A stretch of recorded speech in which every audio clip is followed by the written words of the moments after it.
नमस्कार, सप्तऋषि एस्ट्रो सूत्रा में आपका स्वागत है। आज हमारे मुख्य अतिथि प्रमिला जी हैं, जिनको राष्ट्रपति पुरस्कार भी मिला है और साथ ही साथ गवर्नर ऑफ राजस्थान से भी इनको पुरस्कृत किया गया है। हमारे प्रिय ओम बिरला जी द्वारा भी इनको पुरस्कार मिला है। अनेक पुरस्कार इनके नाम पे दर्ज है। तो हम ये इनसे रिक्वेस्ट करेंगे कि आके ये आज के युवा और जो भी जनमानुस हैं, जो एस्ट्रोलॉजी में इंटरेस्ट रखते हैं, उनका मार्गदर्शन करें। साथ ही साथ जो अभी महाकुंभ खत्म हो रहा है, इनके बाद इनका अपना ज्योतिष महाकुंभ चालू हो रहा है, जो कि अंतर्राष्ट्रीय ज्योतिष महासभा 8 और 9 मार्च को हो रही है। तो हम इनसे प्रार्थना करेंगे कि हमें आए, अपने बारे में कुछ बताएं और साथ ही साथ ये होने वाले ज्योतिष महाकुंभ के बारे में कुछ रोशनी डालें और हिस्ट्री के साथ-साथ इनका क्या उद्देश्य है ये महाकुंभ के पीछे, ये भी हमसे साझा करें। प्रमिला जी, नमस्कार। नमस्कार जी सबको। ये जो यहाँ कोटा में 8 और 9 मार्च को ज्योतिषीय महाकुंभ करवा रही हूँ। इसको जो करवाने का उद्देश्य है, आजकल मैं देख रही हूँ कि ज्योतिष में बहुत सारे विद्वान नजर आ रहे हैं, परंतु जब उनसे हम कुछ पूछते हैं कि पंचांग देखना आता है तो कहते हैं कि नहीं आता है। जब पंचांग देखना नहीं आता है तो ज्योतिष शास्त्र को हम कैसे व्याख्यान करेंगे। जनता के अंदर इस तरह से एक भ्रम जाल फैल रहा है। सबसे पहले तो उस भ्रम जाल को खत्म करने के लिए जो मैं ज्योतिष सम्मेलन करवाती हूँ, और ये मेरा 7वां जो ज्योतिष सम्मेलन होने जा रहा है, वो उसी उद्देश्य से होने जा रहा है कि जो भी नव युवक या नव युवतियां इस पेशे को अपना रहे हैं, ज्योतिष के उसमें आ रहे हैं, ज्योतिष के क्षेत्र में, उनके लिए एक बहुत सुनहरी मौका मैं प्रदान करने जा रही हूँ उन सबको, ज्योतिष सेमिनार के द्वारा, कि अगर हमें यहाँ, क्योंकि यहाँ इस सम्मेलन में बहुत बड़े बड़े विद्वान आ रहे हैं जो कि छुपे हुए विद्वान हैं, 85 इयर्स के तक के आ रहे हैं, जिनके पास अपना सालों सालों का अनुभव है। तो वो अपने अनुभव वहां सेमिनार में शेयर करेंगे, जिससे कि आने वाली पीढ़ी को बहुत अच्छे रूप में ज्योतिष के क्षेत्र में आने का अवसर प्रदान होगा। क्योंकि ज्योतिष में जब तक पूर्णता हम लोग उसमें बिल्कुल नहीं अंदर तह तक चले जाते, ये ज्योतिष जो विषय है एक्चुअली में गूढ़ रहस्य है। तो गूढ़ रहस्य को पाने के लिए हमें बहुत सारी गूढ़ता के अंदर जाना पड़ता है। जिस प्रकार से कि समुद्र के अगर हमें मोती और सीपियां ढूंढनी है तो बहुत अंदर समुद्र में जाकर गहराई में उन मोतियों को हमें चुन के लाना पड़ता है। उसी प्रकार से ज्योतिष शास्त्र में भी जब हम ग्रह नक्षत्रों की बात करते हैं, जब हम उसकी प्रेडिक्शंस करते हैं, तो किस प्रकार से हमें प्रेडिक्ट करके जनता को, या जो हमारे पास व्यक्ति आता है, जातक आता है, तो हम उसको डराएं नहीं, बल्कि उनको सहज रूप से उस कठिन समय से उभरने का उनको उभरने का मौका दें। सही बात है। आपने जैसे अभी कहा कि समुंदर की तलहटी तक जाना है, बट यही जैसे आपने बोला कि सूत्र खोजने के लिए समुंदर में डुबकी मारेंगे तो कोई पर्ल जैसा सूत्र मिलेगा, वैसे ही जैसे मैं जितना भी डुबकी मार रहा हूँ आजकल, तो ये पता चलता है कि समुंदर की गहराई तक तो इंसान पहुंचा ही नहीं। तो ज्योतिष की गहराई जितना खोदेंगे उतना गहरा। साथ ही साथ बिल्कुल बिल्कुल, आपने बहुत अच्छी बात कही। इसीलिए मैंने अभी एक बोला है कि 85 इयर्स के जो विद्वान हैं छुपे हुए, उनको मैं सामने पर्दे पे लेकर आ रही हूँ। तो उन्होंने बहुत सारी डुबकियां लगाई हैं उस समुद्र में, यानी कि गहरा अध्ययन किया है, और उनके पास ऐसी गहराई के विषय हैं, सूत्र हैं कि जो वहां ज्योतिष महाकुंभ में रखे जाएंगे और उनसे लाभ प्राप्त करेंगे। जैसे कि सूत्र तो बहुत होते हैं, आज किताबें बहुत हैं, परंतु जो हमारे ऋषि मुनियों का अध्ययन रहा कि जब कोई व्यक्ति आता है तो उनको किसी चीज की भी देखने की जरूरत नहीं होती है, ना डेट ऑफ बर्थ पूछने की जरूरत होती है, कुछ भी नहीं। जब व्यक्ति आके बैठता है तो हमारे ऋषि मुनि जो है अपनी गणना के आधार पर ब्रह्मांड में जो उस समय ग्रह नक्षत्र तिथि योग वार चल रहा होता था उसी के अनुरूप ही गणना करके उसका भविष्य बता दिया करते थे।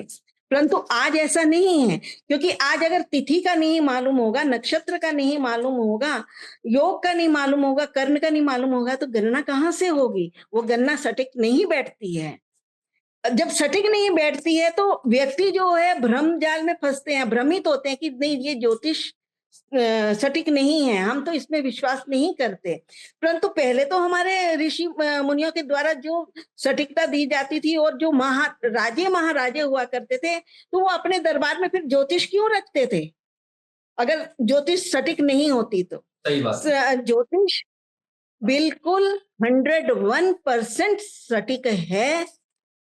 इस चीज को बतलाने के लिए, जतलाने के लिए ही हम लोग ये ज्योतिष सेमिनार ऑर्गेनाइज करते हैं, जिससे कि ज्यादा से ज्यादा लोगों को लाभ मिल सके। जी, जैसे अभी आपने जो बताया, हम कुछ महानुभावों को जानते हैं, कुछ ज्ञानी से हम भी मिले हैं, जो प्रश्न के थ्रू ये सब बताते हैं। साथ ही साथ जी मैं ये भी पूछना चाह रहा हूँ मैडम कि जो वहाँ आप तो इनवाइट कर रहे हैं सबको आने के लिए, जो नहीं भी आ पाए, तो उनके लिए क्या? जी उन्हें ज्ञान कैसे हम लोग वितरित करें कि सबको वो ज्ञान से कोई मतलब वंचित ना रहे? उसके लिए क्या आप कर रहे हैं? उसके लिए मीडिया एक बहुत अच्छा प्रचार और प्रसार का माध्यम है। अगर वो मीडिया से जुड़ना चाहेंगे तो बिल्कुल उनको वो मेरे फोन नंबर पे कांटेक्ट करेंगे तो वो उनको मीडिया से जोड़ा जाएगा और उस चीज का वो लोग भी लाभ ले सकते हैं। ठीक है मैडम, धन्यवाद आपके लिए। आपका इतना आप बिज़ी थे, आप 4 दिन से हम लोग कोशिश कर रहे थे, आज आप टाइम दे पाएँ। मैं आपका ज़्यादा टाइम नहीं लूँगा। साथ ही साथ अपने सारे साथियों से ये निवेदन भी करूँगा कि जो कोटा में अंतर्राष्ट्रीय ज्योतिष महासभा हो रहा है, उसमें आएँ। नंबर नीचे दिया गया है मैडम जी का और आप लोग कॉन्टैक्ट करके ज़रूर से ज़रूर लाभ उठाएँ। धन्यवाद। हाँ जी, थैंक यू। इसमें थोड़ा सा मैं कहना चाहूंगी, जो बड़े बड़े अच्छे विद्वान आ रहे हैं, सबसे पहले तो गाजियाबाद से विनायक पुलो जी आ रहे हैं, अच्छा, कृष्ण कुमार गोयल जी आ रहे हैं, जी, हमारे दिल्ली से राजकुमार चोपड़ा जी आ रहे हैं। जी। उसके अलावा वास्तुकार बड़े बड़े जिनको कि कुंडली देखने की जरूरत ही नहीं है, उनके सामने जब व्यक्ति बैठेगा तो उनको उनके घर की हर चीज से रूबरू करा सकते हैं। तो इस तरह से न्यूमरोलॉजी में बहुत अच्छे अच्छे विद्वान आ रहे हैं, सिग्नेचर से ही जो बता देते हैं। तो संदीप भार्गव जी का नाम इसमें आता है। तो इस तरह के जब हमारे विद्वान बैठे हैं तो उनसे रूबरू करवाना मैं जनता को भी चाहूंगी। ज़रूर। हमारी कोटा की जो जनता है वो भी इस ज्योतिष महाकुंभ में जुड़ेंगी 8 तारीख को 2 बजे से लेकर 4 बजे के बीच में। जी। उनको भी हर समस्या का समाधान दिया जाएगा। और मैं आपसे ये भी विनती करूँगा कि हमारे यूट्यूब के माध्यम से जो भी स्पेशल वहाँ लेक्चर होगा, इसे आप लाइव प्रसारण करिएगा ताकि और भी जो यूट्यूब के जनता है वो असली एस्ट्रोलॉजी को जाने, ना कि जो फास्ट फूड हो गया कि 1 मिनट में हम लोग उपाय कर लिए, 1 मिनट में एस्ट्रोलॉजी सीख लिए। वो जो मेन भ्रमित हुए पड़े हैं हमारे युवा और एस्ट्रोलॉजी को आजकल बोल रहे हैं ये तो ढोंग है, वो सब खत्म हो। देखिए, सटीक उपाय, लाल किताब भी इसमें आती है। लाल किताब के भी जो उपाय होते हैं सटीक होते हैं। उसके अलावा भी जैसे कि मान लीजिए किसी की राहु की दशा चल रही है और राहु अनिष्ट कारक है, तो उसका मैं छोटा सा एक उपाय बता दे रही हूँ कि राहु के लिए सर्प का दान शिव मंदिर में बहुत ही उत्तम रहता है। और फिर उसमें राहु के अंतर में तो जो 3.25 साल तक रहता है तो उसमें कर ही देना चाहिए, ताकि जो राहु की अनिष्ट कार्य दशा चल रही है वो उनको अच्छा या स्टेब्लिश करके रखे, उनका कुछ ज्यादा नहीं बिगड़े। बाकी तो प्रारब्ध का है, यस, वो प्रारब्ध तो हमें झेलना है। हाँ, जैसे हम मंत्र का जाप करते हैं तो हमारे अंदर वो थोड़ी एनर्जी आती है मंत्र के जाप से, हम उस चीज को रोक तो नहीं सकते, वो होगी तो सही परंतु कम होगी, उसमें कमी आएगी। उपाय हम क्यों करते हैं? उपाय इसलिए करते हैं कि हम दान धर्म पुण्य करते हैं, तो ये भी एक पुण्य का ही कार्य होता है। कोई भी दशा जब चलती है, अगर हमारी अच्छी चल रही है तो बहुत ही अच्छी बात है। जहां जब तकलीफ आती है तो व्यक्ति ज्योतिष से पूछने जाता है।